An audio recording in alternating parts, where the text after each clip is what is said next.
ছি ছি ছি ছি, আস্তাগফিরুল্লাহ আস্তাগফিরুল্লাহ। কিরে আবুল, তুই এই রোজার দিনে বিড়ি টানোস কি, রোজা রাখস না? ও হুজুর, রোজা রাখলে বিড়ি টানা জানা আপনারে কেডা কইছে? বিড়ি হইলো হারাম জিনিস, ও টানলে রোজা ভাঙিয়া যায়। হ্যাঁ তুমি জানো না? না ফালতু কথা মুর্দারে কইেন না। বিড়ি কেউ খায়? বিড়ি তো টানার জিনিস। আর বিড়ি খাইলে কি রোজা ভাঙ্গা যায়? এটা আপনারে কেডা কইছে? বিড়ি টানলে দোয়া ওরে, এয়া কেউ খাইলো রোজা ভাঙবে না, কারণ বিড়ি হারাম না, মাকলুক। এর ফান্নে বিড়ি টানলে রোজা ভাঙে না। হ্যাঁ হ্যাঁ, তোরে কইছে কেডা যে বিড়ি টানলে রোজা ভাঙে না? মুই পড়ালেখা কি কম করছি?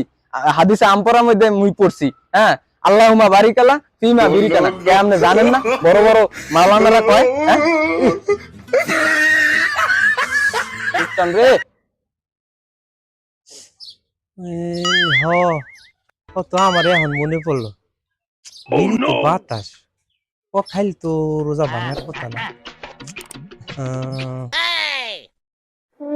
হাদিস আমপারাটা ওর একটু ভালো মতো পড়তে